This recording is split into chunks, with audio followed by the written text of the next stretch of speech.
Salve, salve, massa atleticana de todo o planeta. Eu tô sem voz, mas nós estamos aqui começando mais um programa, eu acredito, no canal Noticioso. Eu espero que vocês não tenham dificuldade de me entender pela voz, mas a gente tem muitos assuntos bacanas para falar aqui hoje no programa. A gente vai fazer uma análise aí sobre esse primeiro semestre do Atlético. Vamos falar de tudo. Começa aí com Leverkusen, pré-Libertadores, Libertadores, Campeonato Mineiro, Brasileiro, enfim.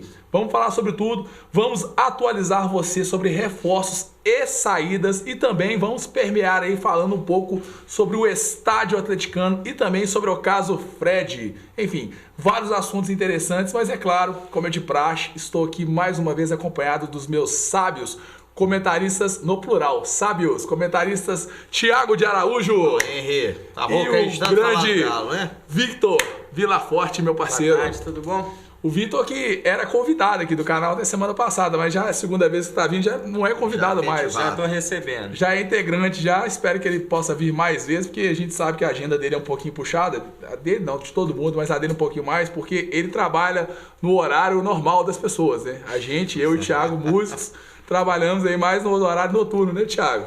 É isso aí, os vampiros, né? Vampiros e você tá rouco de tanto cornetar o galo ou não? Como é que é? Ou de tanto falar bem do galo, como é que é? Eu tô rouco de saudade do Galo, cara. Eu tô lá em casa, ruim, né? eu fico lá em casa cantando o hino do Galo, gritando Galo, Galo, com saudade de ir no estádio e gritar Galo, porque o Galo dá saudade, né? Não tem Mas jeito. quando não tem jogo, parece que tá faltando alguma coisa, é verdade, né? É verdade. A quarta-feira e o domingo não são Não os é a mesmos. mesma coisa, é verdade. É verdade. Então vamos começar o programa então aí falando então, fazendo esse balanço do Atlético, começando aí pelo início da temporada. Temporada que se iniciou com o técnico Leverkusen, né? E a gente teve como primeiro jogo aí a pré-Libertadores, o jogo contra o Danúbio. O que vocês têm para falar dessa classificação do Atlético aí contra o Danúbio? Eu acho que a gente primeiro, Henri, eu queria lembrar a atmosfera que todos Que se estavam iniciou no a começo temporada, do ano. né? Quer Verdade. dizer, Vamos a falar dos gente- reforços que chegaram no começo. Ah, sim. O que acontece? No começo do ano, a gente tinha... no final do ano passado, o Levi estava começando a ajeitar o time e estava todo mundo muito animado com a chegada e com o início da temporada com o Levi Cooper. Não sei se vocês lembram, mas realmente a atmosfera era muito positiva para o Atlético. Estava todo mundo visualizando um começo de trabalho bem sucedido, as coisas estavam acontecendo. O Levi, na época, no começo do Campeonato Mineiro, embora ele estava alternando muitos times em função da questão da Libertadores e preparação dos atletas, mas ele estava fazendo o esquema que todo mundo apoiava, tava todo mundo falando a mesma língua. Cara, foi impressionante como que a coisa estava fluindo e estava evoluindo. O time, tanto é que o time dominou o Campeonato Mineiro de ponta a ponta, não sei se vocês lembram. Jogando com o time reserva, né? Jogando com o time reserva, o Alejandro entrando, fazendo gol, tava tudo dando certo. Cara, teve um jogo específico que foi foi o último jogo daquela entrada ali da pré-Libertadores, que foi aonde o Levi mudou o esquema, não sei se vocês lembram. Lembro. Ele mudou o esquema, ele não Colocou o Elias de ponta. colocou o Elias mais à frente. Ele fez uma invenção que ninguém entendeu e o resultado não foi bom. Nós fizemos um programa aqui e falamos dessa mudança e falou assim, cara, pode ter sido um laboratório, eu acho que se tem que mexer, se tem que experimentar, tem que ser agora. Mas a partir daí, o Levi não parou mais de fazer loucura. Então, tipo assim, iniciou-se ali um laboratório do professor Pardal, mas que funcionou de um jeito bastante ineficiente. E ali que iniciou-se o declínio do desempenho do time. Então, eu queria ressaltar a atmosfera da torcida e da comissão técnica. Estava todo mundo muito feliz, todo mundo muito otimista. E a partir daquele momento ali, começou a descer a ladeira. Vocês concordam, Vitor? Concordo e principalmente, eu acho que assim, a maioria esmagadora da torcida queria o Levi de volta. Que é o que está acontecendo agora, que a gente ouve muito burburinho de voltar o Cuca. Então, na época, eu apoiei demais a volta do Levi. Então, hoje eu tenho um pé atrás quando muita gente pede o Cuca, para não acontecer a mesma coisa. Porque o Levi, ele já tinha todo o apoio da torcida, começou a encaixar o time. E eu acho que depois dessas mudanças que vocês falaram que ele fez, ele perdeu o grupo. Para mim, eu acho que isso aí, por mais que em entrevista coletiva... A gente vê muito o Elias falando disso, de troca de técnico, eles não gostam, o Vitor falando disso. Mas por dentro a gente sabe que acontece muita coisa, então eu acho que o Levi acabou perdendo o grupo. E os resultados pararam de vir, a cobrança começou a ser bem maior, até porque a gente já teve um 2018 péssimo, Então todo mundo ficou naquele medo, falou, nossa, será que é mais um ano perdido para o Atlético? Então as cobranças começaram, mandaram o Levi embora. Eu, apesar de tudo, também fui contra a demissão, porque eu sou contra a demissão de treinador. Só que em pouco tempo o Rodrigo Santana mostrou que com o elenco que o Atlético tinha, dava para jogar melhor, né? Então eu acho que se a gente tira a lição das coisas ruins que acontecem no Atlético, eu tirei essa lição. Da volta do Levi, que a gente achou que seria uma coisa, não foi. Então hoje, quando alguém pede Cuca, eu fico com esse pé atrás por conta disso. Eu acho que o Thiago foi extremamente feliz no que ele colocou, nessa mudança do Levi, porque realmente o Levi estava assim, com a moral lá em cima, a torcida do Atlético assim, apaixonada com o trabalho dele, né? Mesmo ele mostrando que ele não estava bem, né? De saúde, falando. Mas, você ri, né, Thiago? O Thiago adora. Mas, enfim, ele fez coisas assim, e na época eu fiquei assim, não é possível que o Levi vai conseguir queimar o trabalho dele com essas loucuras que ele está fazendo. E realmente ele cometeu essas loucuras e persistiu no erro. E outra coisa que o Vitor também falou, que eu concordo assim, plenamente, a gente precisa de um trabalho a longo prazo. Essa coisa de ficar trocando de treinador a cada 4, 5 meses, a gente precisa quebrar esse ciclo. Já falei isso várias vezes aqui no canal. Não dá mais pra gente ficar nisso, porque um trabalho, para ele realmente ser concretizado, ele precisa de pelo menos 6, 7 meses. A gente não consegue falar que um trabalho realmente está acontecendo com 2, 3 meses de trabalho. Isso é muito raro de acontecer. Porque o time, para ele começar a entender a linguagem do treinador, para ele começar a ter essa cancha, aquela coisa de jogar junto, isso aí demanda tempo. Então nós precisamos ter um trabalho a longo prazo no Atlético. E eu honestamente hoje começo aí a ter pelo menos um sonho de ver isso nas mãos aí do Rodrigo Santana. O que você acha, Thiago? Você falou muito bem, eu concordo plenamente. O que o Vitor fez uma observação, que quando eu vou no estádio desde de menino, cara, desde que eu tinha 3 anos de idade, eu sempre via, às vezes, o time do Galo jogando no limite. Então você via ali que o time não... Tem hora que você vê, olha, esse grupo não tem mais o que mostrar. Ele tá no limite dele. E no Atlético é o contrário. Com o Levi, a partir daquele momento que ele começou a mexer errado... Porque o time vinha bem antes, né? Vinha bem. Então quando você tem a impressão que aquele grupo pode render mais, é que eu acho que é o grande problema. É que o trabalho está fora do trilho. É que o trabalho está fora de uma razoabilidade, de um caminho assertivo para poder atingir o ponto necessário. Então, a gente sabia que o grupo tinha mais para dar e o Rodrigo Santana, com algumas alterações e fazendo o mais óbvio, fazendo o feijão com arroz bem feito, ele conseguiu extrair o que os jogadores, que o grupo do Atlético, que é bom, eu também acho bom. Conseguiu extrair o melhor deles. Ele não é o melhor, o grupo do Atlético, porque faltam peças para compor um elenco no total, mas o time principal do Atlético, são poucos no Brasil que batem com o do Atlético. Eu cito aqui Palmeiras, eu cito aqui o Grêmio, que tem um grupo bom, mas deu uma desalinhada no grupo. Então são pouquíssimos times que têm qualidade para bater de frente com o Atlético. Só que agora, chegando as peças de reforço, acredito que a gente consiga equilibrar melhor essa equação. Mas a grande questão do Levi é que ele chegou no Galo e em um ponto específico na pré-Libertadores, ele começou a desandar o trabalho e perdeu realmente o grupo, e o grupo não conseguiu corresponder do jeito que a gente queria e que o técnico também queria. Rodrigo Santana chegou e agora está numa evolução. O que ilustra bem isso que você falou, do Rodrigo fazer o simples, é o Xará. O Atlético, o Xará despertou interesse do Brasil inteiro quando ele estava no Júnior Barranquilla, e se eu não me engano o Flamengo chegou à final da Sul-Americana, e naquela Sul-Americana o Xará arrebentou. Mas o Xará jogando pela ponta direita. Então, assim, o Levi tentou colocar ele na ponta esquerda, depois invertir. Aí, durante o jogo, trocava ele toda hora de posição. E aí, mais uma vez, a torcida do Atlético começou a queimar jogador. Né? Porque a torcida porque tá fora de posição. Tava fora de posição. Ele na direita ali, o cara, pra mim, sinceramente, um dos melhores jogadores do Atlético é o Thiara. O Thiara, eu lembro direitinho, assim, às vezes que ele não jogou. Inclusive, coincidentemente, quando o Levi mudou esse esquema tático, ele sacou o Thiara, não sei se vocês lembram. O time perdeu completamente aquele ímpeto ali de ataque, eu não gosto de falar Bolt. Esse é o Maicon. Eu não gosto de falar Bolt. O Maicon colocou o Xará no banco na época do Levi, né?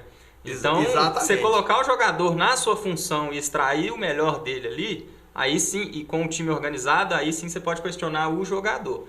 Que aí entra naquilo que a gente já conversou semana passada de sistema defensivo.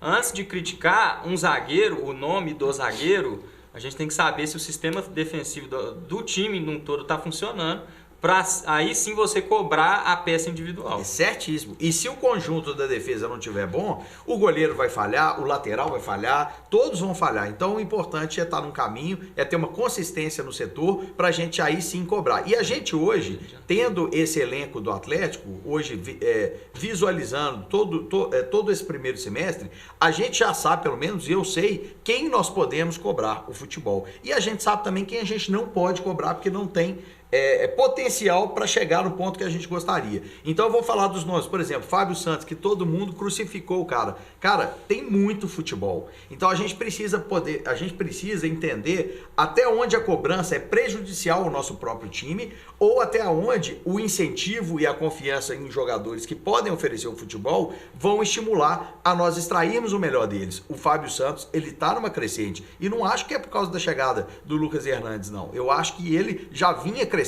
porque ele tem futebol, porque o grupo está crescendo e o futebol do Fábio Santos, ele volta a aparecer. Ele nunca deixou de jogar bola. É um cara regular, é um cara bom. Eu acho que a gente realmente tem que saber incentivar na hora certa e cobrar na hora certa. Mas a cobrança na hora errada, ela gera o quê? Falta de confiança no jogador.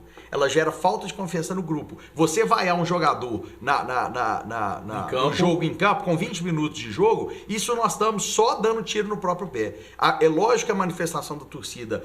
outro dia um cara escreveu que você vai escrever o manual para a torcida? Não, eu não vou escrever o manual para a torcida. Mas eu tenho certeza que se nós incentivarmos, nós vamos extrair muito melhor do time do que se nós vaiarmos com 20 minutos de jogo. Vaia, mas vaia no final. Entendeu? Apoia durante o jogo. Então você pega um cara igual o Patrick e começa a vaiar o cara na época, né? Que ele toma hoje, tá todo mundo reconhecendo a evolução do futebol dele. Mas se você vaiar fora da hora, você vai trazer insegurança para os jogadores e para o grupo e a gente só tem a perder com isso. Eu acho que você falou tudo, Thiago. Porque uma coisa que a gente vê até no nosso rival, eu acho que a torcida do Atlético precisa aprender, é que a torcida do Cruzeiro ela não aceita que a imprensa meta o ferro no time deles, mesmo quando está em má fase. Eles não aceitam. Tanto é que a imprensa mineira hoje pensa 30 vezes antes de falar mal do time do Cruzeiro. A do Atlético não, a imprensa fala mal do time do Atlético, a torcida do Atlético vai lá e fomenta a notícia e ainda aumenta. Né? Aí começa, tipo assim, gera uma crise de onde não tem crise. Então a gente precisa ter um pouquinho mais de proteção, de ter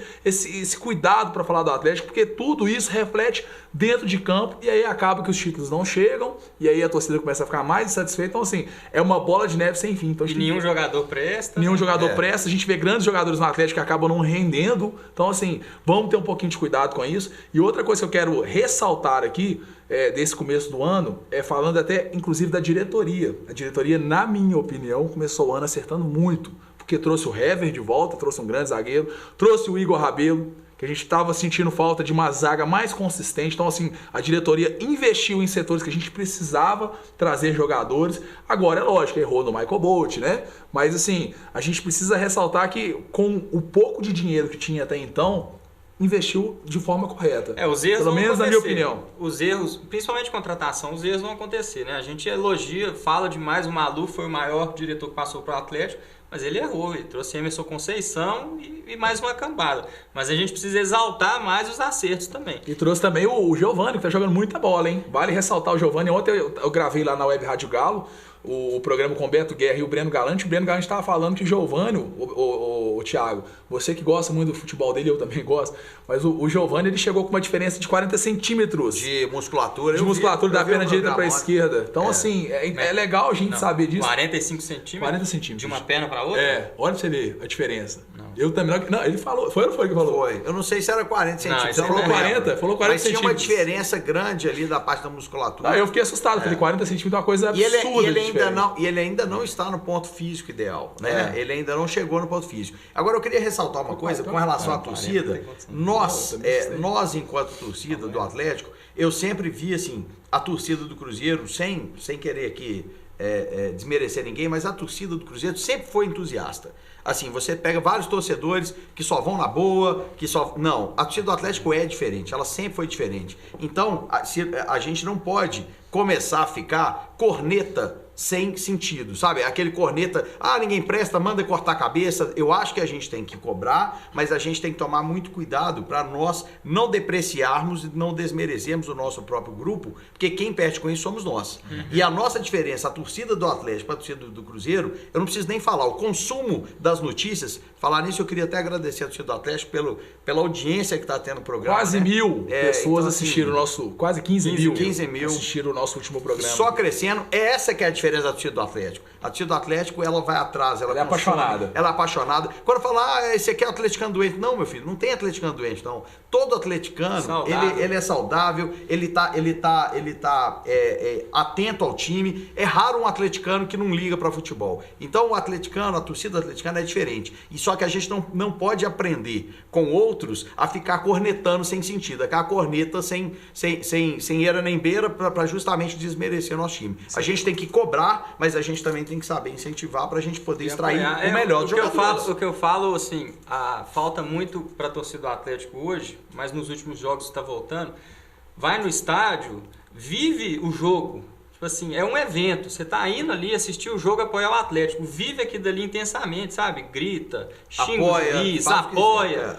Aí quando for cornetar, vai no Twitter, no Facebook, no Instagram e corneta à vontade. Você vai sentar na mesa do bar com um amigo seu, você corneta à vontade. Mas chegou no estádio, apoio incondicional. Tem que ser assim. Sempre foi assim. Não pode mudar, assim. Não pode perder. Essa essência da torcida do Atlético não pode perder. A torcida do Atlético eu já vi colocar o quê? 60 mil no Mineirão, 70 mil... com mexerica, com não sei quem, todo mundo, bicho, tinha uma... seleção.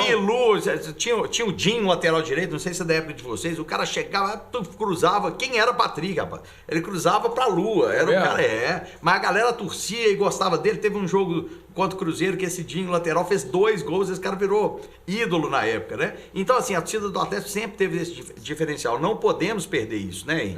Então a gente precisa realmente apoiar na hora certa, reclamar, cobrar sim, e eu queria falar aqui do presidente. O presidente, no ano passado, que nós criticamos muito a postura dele, que ele realmente foi... eu falo como instituição, tá? Eu falo presidente do Atlético, eu não estou falando o Sete Câmara como pessoa. Eu estou falando o presidente, ele foi arrogante quando ele desmereceu a Sul-Americana. Eu acho que ele pode até ter essa opinião pessoal, mas ele não pode externar essa opinião, porque ela traz ali vários efeitos colaterais. Então eu acho que o Sete Câmara, ele no ano passado errou, nós criticamos, mas esse ano, vocês falaram muito bem, os acertos da diretoria estão sendo muito maiores do que os erros. Então se você pegar aí, ele se ausentou mais do futebol, que eu acho que é bacana, porque aquilo ali estava fazendo mal para ele. Teve até uma notícia aí, que depois o Jair Carvalho deu, depois apagou, que ele ia deixar o Atlético para poder cuidar da saúde. Aquilo ali tem um porquê ali. Ele estava realmente muito estafado com toda a pressão, né, que a torcida do Galo estava fazendo, e ele colocou o Rui Costa para estar à frente do futebol. Um grande acerto. O Rui Costa, ele veio para assumir essa parte. A gente vê que o trabalho do Rui Costa é pontual, ele é cirúrgico e ele está fazendo no tempo certo. Então eu acredito que com todos esses acertos, né, o time do Atlético está nos trilhos. Não significa que está tudo bem, que está tudo ótimo, não. Mas nós estamos num caminho. Espero que a gente consiga continuar trilhando esse caminho de uma melhora e colher algum fruto esse ano. Por quê? Por que o 2017 e 2018 para a gente foi péssimo? Porque a expectativa nossa era muito grande. Eu não sei se vocês lembram. A gente tinha Fred, tinha Robinho, tinha... Cara, um timaço, e a gente esperava títulos e eles não vieram. Então a gente, pela nossa expectativa, foi muito frustrante. Esse ano, como a gente estava com a expectativa mais embaixo, depois ali daquele problema com o Levi, espero que a gente tenha uma notícia boa, ou um título, ou uma boa posição no Campeonato Brasileiro, para a gente poder justamente coroar um ano que tem o início de um trabalho assertivo, e eu acho que o caminho tá certo. A gente precisa agora estar junto com o time e ajudar a diretoria a conduzir o Atlético aí aos próximos títulos. Pra gente finalizar esse assunto aí sobre o balanço do Atlético, eu quero só que vocês pontuem pra mim o que vocês estão achando aí de fato do trabalho do Rodrigo Santana. Bom, eu fiquei surpreso, como a maioria, né? Porque a gente imaginou mais um Thiago Largue. Mas aí com várias reportagens que foram mostrando, a gente vê que a diferença dos dois tem essa diferença porque um vivenciou o futebol mais do que o Thiago Largue. O Thiago Largue, ele era um analista de desempenho e caiu ali de paraquedas para virar treinador. Então eu acho que o principal ali, ele ganhou o grupo, ele está fazendo isso para o jogador, o cara ser colocado na posição que ele joga, isso pro jogador ele vai adorar no técnico. Esses dias teve uma entrevista do Luan com o Ale Oliveira, muito boa por sinal, que ele fala disso, que ele prefere, e eu acho que é uma opinião assim, também da maioria dos jogadores, eles preferem o treinador que vivenciou o futebol. Além, claro, dele saber, ser estudioso e tudo, mas ele prefere muito mais o treinador que também foi jogador do que o que não foi. Então, isso aí mostra essa diferença do Rodrigo Santana, do time ter abraçado essa ideia dele. Eu fiquei muito receoso, principalmente quando assim, o Ricardo Oliveira tá mal, será que o Rodrigo Santana, que é mais novo que ele, vai ter peito para barrar ele? Falei aqui semana passada que eu gostei dele ter tirado o Ricardo Oliveira e depois da birra que o Ricardo Oliveira fez, colocou ele no outro jogo aos 44 do segundo tempo e isso aí é para matar qualquer jogador de raiva. Então eu tô confiante, o balanço que eu vejo do Atlético hoje, depois de tudo que aconteceu, é muito positivo. Né? A gente está em quinto no Brasileiro, que a gente imaginou que a gente já está na zona de rebaixamento, classificado na Sul-Americana, apesar de ter saído da Libertadores, que por final das contas a gente sabe que talvez na Libertadores ia ser muito difícil chegar ao título, e hoje a gente está na Sul-Americana, é a maior chance de títulos de 2019 para o Atlético é a Sul-Americana, e está classificado na Copa do Brasil. Então, para mim, o balanço do primeiro semestre, entrando naquilo que você falou sobre expectativa, a expectativa não era muito grande no início do ano. Então, o balanço, para mim, é muito positivo desse primeiro semestre. Exatamente, você, Victor. Eu concordo. Eu ainda queria, eu dei uma ideia aqui, Victor, você não estava no programa, eu dei uma ideia que eu vejo muitos pontos positivos também no Thiago Largue.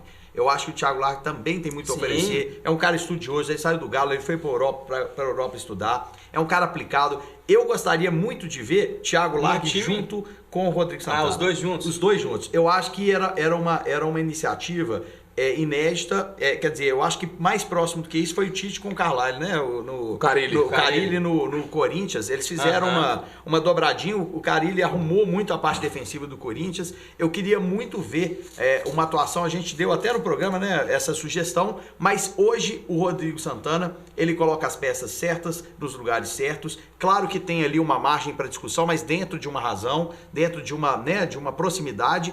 E a questão, você foi pontual, Vitor, quando você falou na questão de autoridade, de liderança. Quem mexe com o grupo, a gente sabe que a pessoa precisa, às vezes, ter uma postura um pouco mais, não é nem agressiva, mas é para mostrar para ele e para o resto do grupo que ele não vai aceitar determinado tipo de comportamento. Ele foi super cortês na entrevista depois daquela pirraça do Ricardo Oliveira, mas ele, no jogo seguinte, já sacou de cara o Ricardo Oliveira e colocou o Ricardo Oliveira, você falou super bem, jogador odeia entrar ali faltando 5 minutos. Então ele deu um recado para todo o grupo que ele tem liderança, diferentemente do Thiago Largue, que é o que todo mundo reclamava, que faltava um pouco dele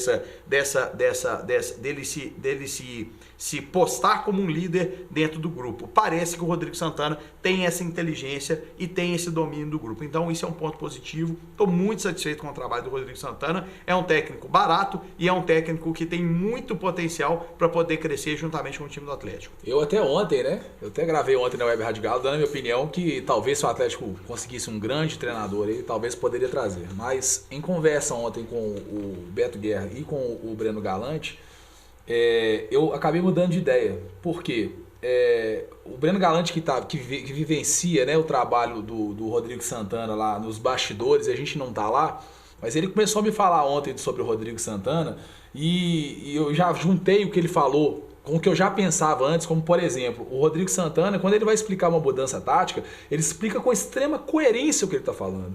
A gente entende o que ele está falando. A gente entende e fala assim, cara, você tem razão. Não é? Várias vezes a gente falou assim, vamos ver o que ele tem a dizer, porque a gente precisa entender. E quando ele explicou, eu falei assim, cara, tá explicado. E isso me fez lembrar, até quando eu conversava com o Vitor há um tempo atrás, a gente falava até do Cuca no Atlético, não sei se você vai recordar, Vitor, a gente falava, o Cuca, quando ele fazia uma alteração no Atlético, a gente entendia a alteração dele, porque eram alterações, assim, extremamente coerentes. A gente entendia uma mudança tática e o Rodrigo, além dele fazer, ele consegue explicar explicar pra gente com uma coerência. E ele é um cara extremamente isso, foi uma das coisas que o Breno Galante me falou ontem, é um cara educado, Thiago. Não, ele é. Só pelas entrevistas você vê o equilíbrio do Diz o Galante estava me falando ontem que ele chega na entrevista coletiva, ele faz questão de cumprimentar todo mundo, cara. Ele chama pelo nome as pessoas, sabe? É um cara, e assim, se você chegar pra conversar com ele, é óbvio que a agenda dele é puxada e tudo mais. Mas se você for lá na Cidade do Galo, você consegue uma entrevista com ele, assim, com extrema facilidade, porque ele é um cara acessível. Acessível, um cara educado, um cara que entende de futebol. E o principal, ele tá mostrando comando no Atlético. A gente viu o caso, dois casos do Rodrigo Santana no Atlético. Um com o Papagaio. O Papagaio trouxe a família inteira dele para vir ver ele jogando. E o Rodrigo Santana não colocou o Papagaio para jogar. Ou seja, ele não se sente intimidado com pressões externas. E um outro exemplo que eu tenho que dar aqui é o próprio Pastor, que o Thiago falou com extrema felicidade aqui. Que o Pastor foi sacado do jogo, naquele jogo ele saiu de biquinho. E o Rodrigo Santana, em vez de passar a mão na cabeça, não, botou e foi do banco no próximo jogo. Então, hoje, pra mim, sinceramente, eu aposto todas as minhas fichas hoje no Rodrigo Santana. Eu não quero mais que o Atlético traga outro treinador, porque pra mim o Rodrigo Santana hoje mostrou que é capaz de ser treinador do Atlético. O que vocês acham? Ele chegou e conquistou o espaço dele. Conquistou. Nós todos com o trabalho. Receosos. Não foi fala. Mas não foi. Ele demonstrou com o trabalho e eu acho que nós... enquanto torcedores, eu acho que é quase unânime. A gente que vê nas redes sociais, você não vê mais aquele apelo, aquele clamor por outro técnico. A gente vê todo mundo falando, não, deixa o menino lá, deixa o Rodrigo Santana. Quer dizer, a torcida também. Eu vou te ser sincero, se eu entrasse para a diretoria do Atlético, eu criaria uma comissão da torcida, cara, com representações. Eu acho que a torcida devia participar mais efetivamente de algumas decisões do clube. Concordo. Eu acho que já fizeram isso em São Paulo uma vez, mas eu acho que teria que fazer uma espécie de, de setores, e a torcida também tem uma espécie de votação, como se fosse ali fazendo uma votação geral para determinadas questões. Porque, cara, eu vou te falar que a torcida do Atlético, por mais que tenha aí agora nós estamos extremamente exigentes, né? Mas assim, a torcida do Atlético sempre teve uma coerência também muito grande. Então, quantos treinadores chegaram aqui, a torcida falando A, o treinador fazendo B, e que deu tudo errado, né? Então você pega aí Roger, você pega aí Aguirre, todo mundo, antes de acontecer o caos, a torcida avisava, a torcida falava, então tinha que ter uma comissão da torcida para poder, enfim, ajudar o Atlético de uma maneira melhor. Mas eu queria também falar para a torcida e lembrar que nos últimos 6 anos, a gente pegando a partir de 2000, né, a história recente do futebol brasileiro, o Atlético, juntamente com o Grêmio e com o Cruzeiro, são os times que mais conquistaram títulos. Então, assim, a gente precisa também dar um respaldo para essa recente história, que foi, eu acho que uma das melhores histórias que nós tivemos. Que eu tenho 40 anos, a turma aí mais nova, que não tem a minha idade, não entende o que nós passamos aí nesses 20 anos aí, que foram anos nefastos, e assim, e a torcida do Atlético sempre lotando Mineirão, Henry. Então, era uma coisa incrível, cara. Aquele time horroroso, e a torcida do Atlético colocando 70, 80 mil. Essa é a torcida do Atlético. Então a gente precisa pegar o que a gente tem de bom e produzir em favor do nosso time. Eu acho que essa é a grande lição, assim. Esse que é o grande foco hoje da torcida do Atlético, pra gente poder ajudar o time a chegar onde a gente quer que chegue, né? E pra gente não prolongar muito o programa, a gente já tá com quase 30 minutos de programa, vamos dar andamento aí aos assuntos. Vamos falar um pouquinho sobre a novidade do estádio atleticano. O Vitor tem uma notícia para dar pra gente sobre o estádio. Vamos lá. Fala pra galera aí, Vitão. Pra quem tem Twitter aí, tem o Twitter oficial da Arena MRV. Quiser seguir lá, é o @ArenaMRV mesmo. E ontem teve uma espécie de uma reunião, alguma coisa nesse sentido. E aí eles colocaram, segue o jogo, processo de obtenção de licença de instalação, a LI, da Arena MRV, continua normalmente. A LI permitirá a movimentação de terra e a instalação do canteiro de obras. Posteriormente será requerido o alvará de construção junto à Prefeitura de Belo Horizonte. Porque o Ministério Público, né, tentou meio que atrapalhar a obra do Atlético. E aí teve lá, né? Alguém que tá rasgando com a unha. Tentou atrapalhar. Não é o Gilberto, nosso produtor cruzeirense. Ele tenta. Eu não quero que o Atlético faça nada fora da lei, sabe, que consiga construir estádio a qualquer custo. Não, pelo contrário.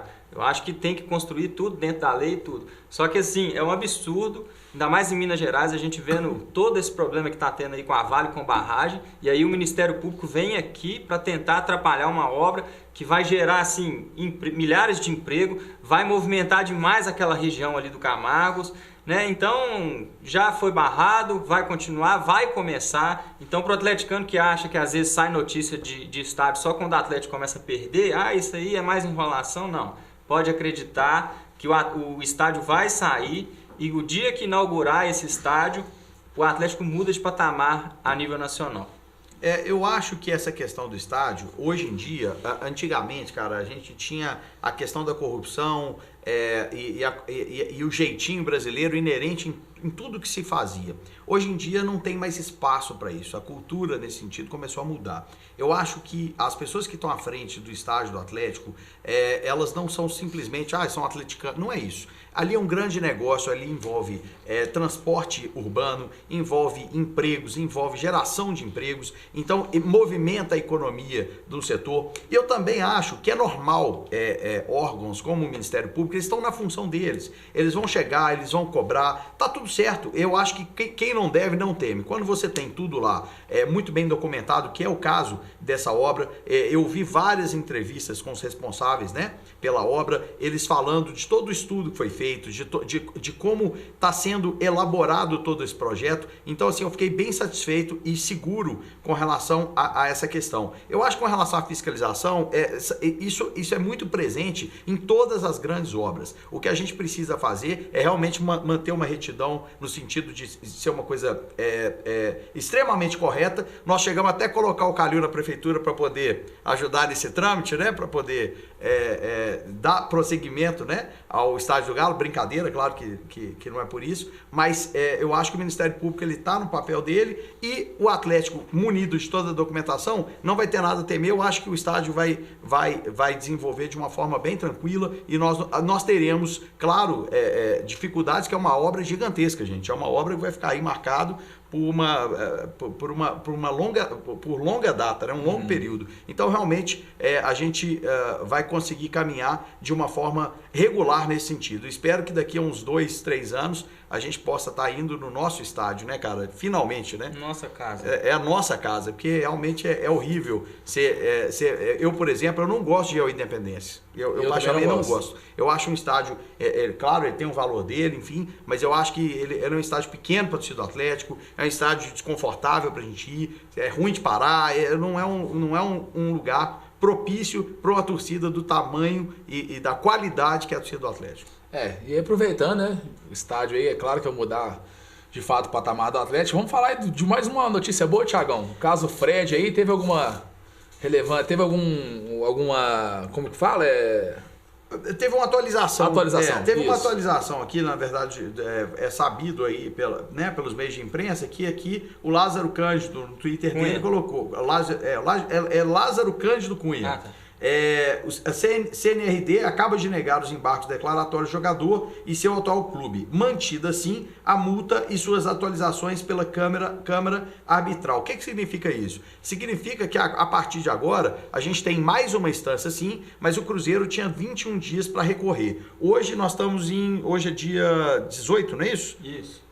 O Cruzeiro até então não recorreu, a gente estava até conversando aqui antes, estava falando com o Victor, eu falei, gente, mas o Cruzeiro com certeza vai recorrer. E o Victor até me falou assim, Thiago, às vezes não, porque como é uma batalha praticamente ganha pelo Atlético, enquanto isso está tramitando, os juros estão correndo e pela última atualização já estava quase em 13 milhões. Ou seja, o Atlético precisa descontar aí um valor devido ao Fred, mas esse valor só vai aumentando. Então, se o Cruzeiro protelar, é pior para ele. Mas do jeito que eles estão lá, eu acho que eles não vão ter dinheiro nem para pagar a folha de funcionários deles. Então, realmente, cada dia uma bomba diferente, né? Então, eu acho que eles nem vão ter esse dinheiro para poder pagar para o Atlético agora, porque quem vai pagar parece que é o clube, não é nem o Fred, né?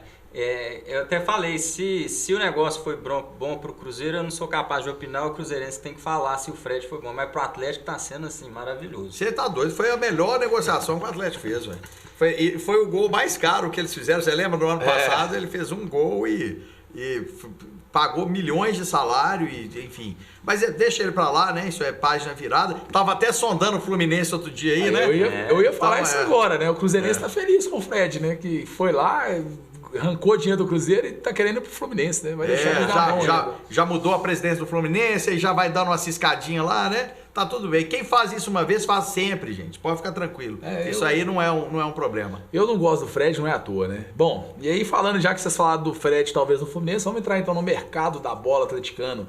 Vamos falar aí sobre as possíveis chegadas e saídas de jogadores no Atlético. Começando aí pelo Leandrinho, né? O Leandrinho que praticamente já encerrou, já saiu do Atlético, né? Cara, ele praticamente já nem saiu. Nem chegou, né?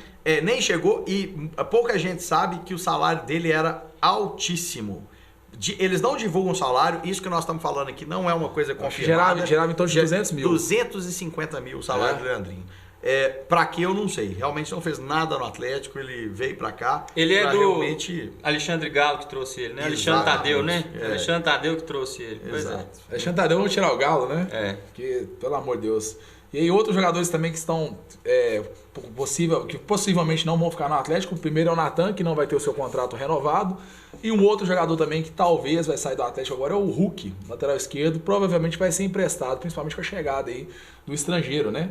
Do Lucas Hernandes. Lucas Hernandes, isso. Eu acho uma boa, assim, os jogadores da base do Atlético, quando eles começam a ter pouco espaço, tem que emprestar. Porque vai que ele destaca no clube que ele tá lá jogando, porque você tem que dar rodagem pro cara, o cara precisa jogar a bola mesmo, não é só ficar treinando, é o famoso completa coletivo, ele tá lá para ficar completando coletivo, tem que colocar para jogar num outro clube. Se por um acaso ele render lá, né, a gente fez isso com o Marcos Rocha, mandou ele pro América, ele foi um dos melhores laterais do Brasil, trouxe de volta. Então tem que fazer isso, o jogador que não tem espaço da base, já que não vai colocar, para não queimar o rapaz aqui, coloca ele num outro clube, às vezes lá ele destaca e traz ele de volta. Verdade, eu acho que com outros clubes ele acaba respirando novos ares e pode extrair um melhor futebol e uma outra vivência. Às vezes o jogador se acomoda aqui, ele está desde a base aqui, quer dizer, já tem um sistema e quando ele vai para outros lugares é lançado um novo desafio e a gente acaba extraindo dele o que ele tem de melhor. Então aconteceu isso, bem lembrado, o Marcos Rocha teve que ir para outro time e voltar e a gente conseguiu ter um dos melhores laterais do Brasil, que hoje a gente sente muita falta, né? Eu não compararia o Hulk ao Não, sem comparação. A situação, eu entendi o que eu tô falando é só a situação de você colocar ele em outro, porque o Marcos Rocha Rocha aqui, ele era execrado pela torcida também. Não, sim, eu tô querendo falar o seguinte, que o Hulk não é um Marcos Rocha, mas eu já vi qualidade no jogador. Então, assim, é um jogador que realmente vale a pena a gente ter um pouquinho de paciência e realmente dar uma rodagem pra ele. Isso aí vai ser muito bom pro futebol dele. Mas aí entrando no... A gente tá falando do lateral esquerdo, vamos falar do lateral direito. Chegou ontem uma sondagem aí pro Guga, né? O nosso lateral direito que tá na seleção, foi campeão, né?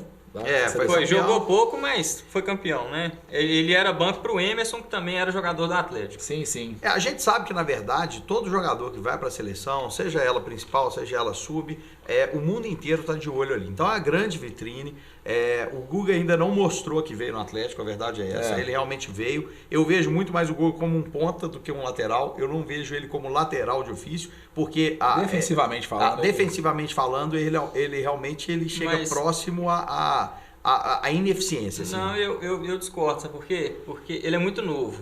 E assim, o lateral, principalmente quando ele é novo e ele tem esse poder ofensivo, que é o caso do Guga, essa parte defensiva, isso aí um treinador muda nele. Ele consegue, né? Amadurecer o jogador. E eu te falo assim, a maior evolução que eu lembro que eu vi do Marcos Rocha no Atlético, foi a única coisa boa que o Autuori fez, foi quando ele foi treinador do Atlético, o Marcos Rocha começou a ser muito bem defensivamente. Você vê que o Marcos Rocha hoje é líder em desarmes, ele rouba muita bola. E na época do Cuca ele não era tão bom defensivamente, ele era isso que a gente está falando aqui do Guga. Então assim, eu não acho que ele é ineficiente, eu acho que ele é novo ainda. Você acha que ele ainda não tem a maturidade, né? Isso, porque assim, o talento do jogador, saber cruzar uma bola, saber apoiar, isso é dele. Agora essa parte defensiva, isso é treinamento. Nós falamos isso também. Isso é treinamento. Aqui, Victor, num outro programa a gente falou exatamente disso. Que essa parte, a gente teria que ter uma paciência com o Guga para poder aprimorar. Porque ele era um bom jogador, mas agora tem uma tendência dos laterais no Brasil serem essencialmente agressivos. ao invés de serem essencialmente defensivos, que é, na verdade, a prioridade da função. O lateral ele tem que ser mais defensivo do que ofensivo, porque você compõe a defesa ali com os laterais. Então, se o lateral for muito agressivo, você está sempre expondo ali o time. Então, os laterais brasileiros, isso aí foi até motivo de matéria outro dia, eles têm uma tendência de subirem e apoiarem muito o ataque. Então, isso é uma tendência dos laterais brasileiros, e o Marcos Rocha, desde que ele jogava no Galo, ele também era extremamente ofensivo e deixava a desejar. Só que ele tinha ali o Luan, que sempre cobria ali as costas dele, então ele fazia uma dupla muito bacana. Metade do salário numa época ali, o Marcos Rocha tinha que dar pro Luan, porque o Luan ajudava muito aquela região ali dele. Pois é, e aí falando então do Guga, que possivelmente possa ser vendido, mas eu acredito que ele não vai ser vendido, né? Porque eu acho que o Guga hoje, pelo menos eu entendo que ele é extremamente importante hoje para o Atlético no quesito elenco. A gente não teria hoje um substituto para o Guga no Atlético, então não dá nem para pensar numa saída do Guga agora. A não ser se fosse por uma proposta irrecusável para a gente trazer um outro jogador para compor. Também acho difícil. Então, assim, falando do Guga, só para dar uma pincelada, Guga ou Patrick titular, Thiago? Hoje Patrick, sem dúvida. Vitor? Hoje Patrick joga no... O Vitor tá passando mal pra falar. Tá doendo eu. Vamos lá, Patrick... Ele parou, pensou, respirou. Então vamos lá, eu vou fazer igual o Filipão faz no Palmeiras. Patrick, mata-mata, Copa do Brasil e Sul-Americana, Guga brasileiro, fim de semana. Beleza. Então falando aí das possíveis saídas que nem foram cogitadas em outros times, mas são jogadores que podem, né, chegar a proposta para eles aí. O Alejandro, para mim, é um jogador que não vai demorar para chegar a proposta para ele. E o outro é o Casares, que sempre está sendo sondado em outros times. Saiu uma notícia ontem do Casares, que eu vi no Twitter, o pessoal comentando muito que o Casares vai ser papai de novo, né? De novo? Segunda vez? De novo. Ele tá demais. Ele tá lá, qual que é o nome da cidade que ele tá? Não, mas ele foi no jogo. Fugiu o nome da palavra fim de semana? Da cidade que ele tava. Uruguai, Linhares? Ele não, tava não é no Linhares, Mineirão. não. Uma cidade assim do interior de Minas aí que ele tava aí e ele parece que ele engravidou mais uma menina. E aí o torcedor atleticano... Outra? Nossa. Vai ser o segundo filho dele. E aí o torcedor atleticano xingando, falando, pô, não, vamos vender o Casares, sei lá o quê. Falei, gente, vocês estão ficando loucos? Vocês estão ficando bêbados? Não é possível. Porque, deixa eu falar... Quando o Casares teve o primeiro filho, ele jogou bola demais. Né? Vamos ver se segundo. O Alejandro dobra aí. Agora imagina o Casares com o segundo filho. Já pode entregar a taça, galera. Você já pode preparar a taça da Copa do Brasil, taça da Sul-Americana e Brasileiro. Casares vai jogar bola demais com o filho. Ele começou a jogar o tanto que ele imagina com dois. Filho, o Alejandro também. Ele só fez gol no Atlético depois que a filhinha dele nasceu. Então o segredo é procriar, hein? Vamos todo mundo aí, né? Aumentando a família. Além de aumentar a torcida atleticana... Né? Exatamente. Ainda vai melhorar o seu desempenho no trabalho, né? Enfim. E outra coisa que melhora também é o bichinho da renovação. É se a gente fizer aí um contrato trimestral, você vai ver todo mundo jogando bola, porque vai ficar próximo aí da renovação, todo mundo começa a jogar bola. Mas aqui, falando sobre a chegada ou saída, dificilmente o Atlético passa essa janela do meio de ano, que é a principal da Europa, sem vender alguém. Então eu acho que alguém deve sair mesmo. E aí falando da chegada, né? Foi noticiada e vinculada a chegada do Luciano, do Fluminense, no Atlético. Alguns canais aí até afirmaram que já estava fechado. Eu até liguei para minha fonte no dia e realmente confirmei que existia sim a negociação, mas que não estava fechado. E aí parece que o Luciano deu uma entrevista aí, né, Vitor? Falando sobre a situação. Eu acho que ele voltou atrás um pouquinho, né? Ele tentou jogar na fogueira para ver se alguém queria ele, mas parece que também... Quase deu certo. A pedida dele também foi muito alta. Né? Com certeza. A pedida muito alta, nenhum clube vai fazer loucura, então eu acho que ele viu que não foi bem do jeito que ele queria, sair do Fluminense. Então, ou ele vai abaixar a pedida dele para algum clube contratar, e aí sim o Atlético entraria na negociação, ou então ele vai ter que voltar a jogar no Fluminense. E tá sendo ventilado aí no Atlético aí, talvez um camisa 10, né? Que o Atlético está buscando. E também eu ouvi falar de um zagueiro de velocidade, que o Atlético também está olhando aí no mercado. Mas aí é tudo especulação. E vale ressaltar que a gente até tem algumas informações, mas não vou passar, até para não atrapalhar o andamento aí do Atlético. Mas realmente o nosso Rui Costa está trabalhando muito, viu, gente? Vamos ter confiança no trabalho dele, porque realmente é um grande dirigente. Bom, Thiagão. Obrigado, hein? Obrigadão mais uma vez por estar aqui. Mais uma Agradecer vez. Também o Vitor Vila Fonte pela presença. Agradecer você que está em casa e pedir, né, galera, com muito carinho. E não esqueça de curtir esse vídeo e também se inscrever no canal, acionando o sino de notificações para você ficar por dentro de todo o conteúdo que rolar aqui no canal, beleza? Muito obrigado por tudo, até a próxima aqui, ó. Tchau, fui! Olá, você está assistindo o canal Noticioso. Se inscreva no nosso canal. Clique nesse botão logo abaixo do vídeo. Aproveite também e clique no sininho ao lado para ser notificado assim que publicarmos novos vídeos. Dessa maneira, você sempre saberá dos novos lançamentos do nosso canal. Toda semana, novos vídeos falando, entre outras coisas, sobre cultura, música, cidadania, saúde, finanças, mobilidade e muito mais. Não se esqueça, se inscreva no nosso canal. Grande abraço!